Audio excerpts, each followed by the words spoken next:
the thing, I guess, politically that I want to rant about for a minute, and I am a big fan of late night talk shows, at least from the 80s to, I guess, 2010s, and then kind of mid 2010s, I kind of tuned out.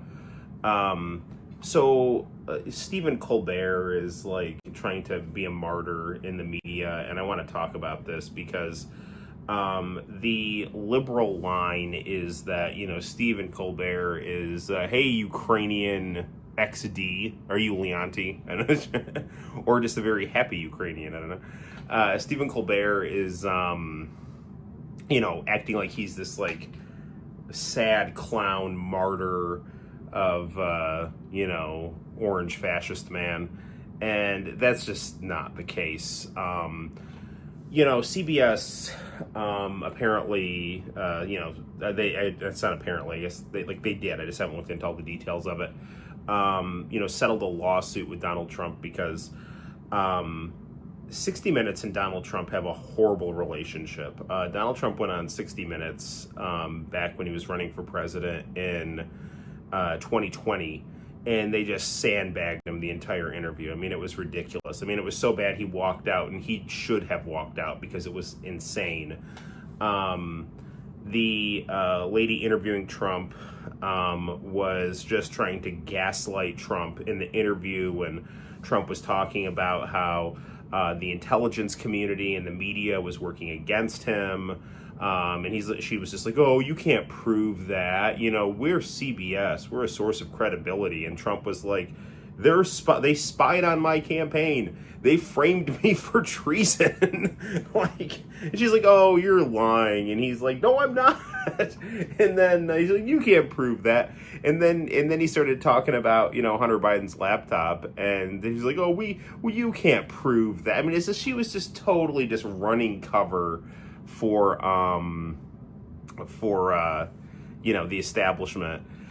And so he just got up and walked out. And then when he ran for president again in 2024, he just didn't even go on 60 Minutes. Oh, I should also say, like, the first back in 2020 when he was running for president again, they also interviewed Joe Biden, and it was just like this stupid softball interview, like, what kind of ice cream do you like and stuff like that. And so, I mean, it was just, they were like totally subjective. And the thing is, like, CBS is like a public airwaves thing. So it's like you're supposed to get CBS for free. It's supposed to be like a public service type thing. He didn't go on 60 Minutes when he ran in 2024 because he was just like, fuck these guys. And he just went on like Rogan and Flagrant and all these podcasts and just kind of spoke his mind and, was a dude with dudes, and that really worked for him. CBS, they had Kamala Harris on, and Kamala Harris is just, no offense, just a blockhead. And so they like just straight up edited her interview to make her look like less of a blockhead. And Trump sued and they settled. And so that's what happened. Apparently, Stephen Colbert was like bitching about this, like, oh, CBS, you sold out, blah, blah, blah. And then CBS, not long after, I don't know, like a day or two or whatever, I don't know the exact timeline, said, this is the Late Show's last season.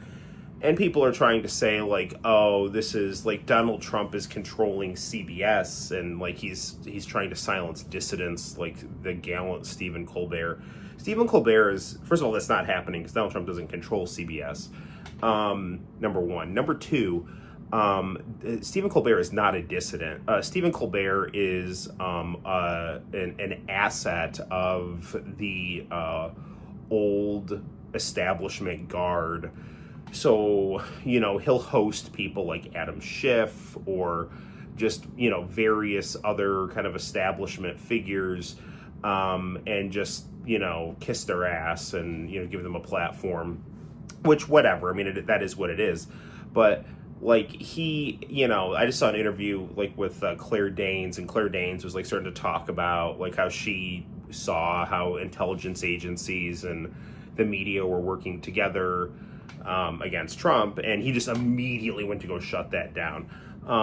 And when Jon Stewart was on Colbert, and Jon Stewart was just like straight up like joking about, but like real joking, like saying like this is true, but it's so absurd, it's stupid, how COVID came out of a lab in China.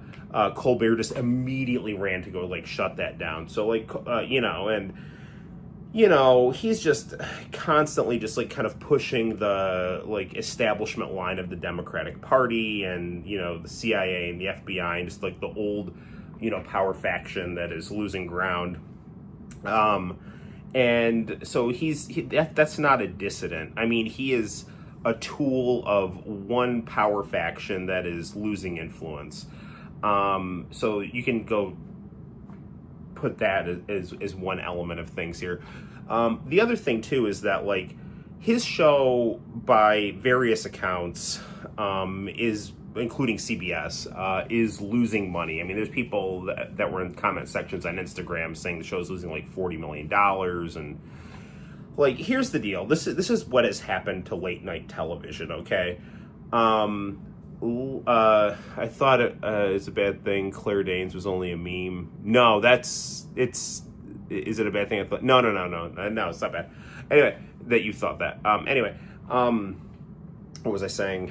Oh yeah, late night television. So this is what happened to late night television, not just Colbert, but like just as a genre in general. Okay. In 2016, when Trump started to become prominent, the late night talk show hosts became just partisan. Like it was like, we have to do what we can to, just cut against, Trump and his supporters. And that alienated like 50% of the viewership. Okay. So it used to be for the longest time that it's like, yeah, politicians were made fun of, but it was done in kind of a roast way where, like they're all our guys and we're all busting their balls. And it was kind of a cathartic, fun experience. But this became like activist comedy. And that was something that was very different than the just kind of, 40, 50 year tradition of late night television in the United States. So that really hurt late night as a genre. It was less fun to, sit and watch a late night talk show host because it was just Jimmy Fallon, crying and weeping and lamenting Trump and, all this kind of holier than thou grandstanding. Incidentally, all these guys probably have like a million skeletons in their closet, and they're afraid that because Trump is so crude with his speech and with power, like he's part of the same class as them, and Trump is going to expose the game of which these guys are all participating in. And as he kicks up dust and things like that, they're afraid that the spotlight is going to end up on them because Trump is so careless with his corruption and his power. That they're going to get caught in the dragnet of it. Anyway, but the other thing too, in addition to like late night talk show hosts just becoming insufferable activist hypocrites that nobody wants to listen to, there's also been just like a decline in the quality of comedian that has, started hosting, late night. Like Letterman retired, Leno retired, Carson died, Conan O'Brien destroyed his career. He pushed to get the Tonight Show. He wasn't a good host of the Tonight Show. So then he, rather than going to Fox, went to TBS where he got shitty ratings. And then they just tried to get their own version of The Daily Show with Samantha Bee and just whittled Conan down into nothing. And now Conan just has like a podcast or something, which I guess is a successful podcast. And Conan, when he had the Letterman spot, was just one of the brilliant, best late night talk show hosts ever. And his Tonight Show was okay, but like he was a bad host for the Tonight Show because he was too weird. Like Conan's too weird and too edgy and too ugly, and people don't want to look at him. Like normies don't like him. And that's just what it was. My aunt from Italy would watch late night television and she was like, Conan's a freak. I don't want to watch him for the Tonight Show. And she turned to Letterman, because Letterman was more of an established brand. So, whatever. Conan would have been a perfect fit for Fox, because Fox had edgy humor, and he would have been like if you really wanted that 11:30 time slot, Conan would have been a perfect Arsenio Hall type host, and he would have gotten the young people watching. Fox has a broad reach. I mean, he totally destroyed his career as a late night talk show host by getting too power hungry. Craig Ferguson, Colbert sucked. Ferguson was awesome. Craig Ferguson was hilarious. He was a really, really funny guy. Craig Ferguson is the most underrated late night talk show host. I really liked Tom Snyder too. Like, he had a really weird, I loved that, long form, relaxing interview style that he had. It was very distinct. It wasn't even that funny, but it was very interesting. And I loved when he would interview Letterman, because Letterman, even though he was a kind of a warped comedy guy, he was a guy who loved the art of radio, and he loved Tom Snyder and kind of almost looked up to him, so actually I think he did look up to him. And so, Letterman did him a favor by giving him that 12:30 spot. And Letterman was also great to Conan too. I mean, he really tried to do everything he could to help Conan. But long story short, the new crop, after all the Lettermans and the Snyders and the Conans and the Lenos and the Fergusons, after they all either retired or, fell on hard times with their careers, this new crop fucking sucked, man. Jimmy Kimmel was, I think, so freaked out by his man show skeletons that he just became just the most insufferable tool of liberal establishment nonsense. Colbert is a tool of the establishment, and Jimmy Fallon is just not that funny. I mean, he's just his shtick of just oh, I'm so cute and dopey, and it's just all right, whatever. I mean, some people might like that, but I mean, no offense, dude, but you can't hold Leno's jock. I mean, Leno was a much better host of the Late Show than Jimmy Fallon, and hosting late night talk shows, it's not easy. People try it. Chevy Chase tried it, and he was a total disaster. So this new generation sucks. And so that's another reason, in addition, hey, Sinister, that's another reason why nobody's watching. So it's they've become shrill partisans that have alienated half of the country with their activist comedy. That's just not funny. Then the new crop of, late night hosts just is objectively way, way worse than Letterman, Leno, Conan, Ferguson, all these guys. And then you add on top of that, another reason why the genre is dying is because everyone's moved away from cable. Nobody is watching. Well, I mean, there's some people are watching, but it's just, so very, very few people are watching traditional television, through cable boxes or network TV and things like that.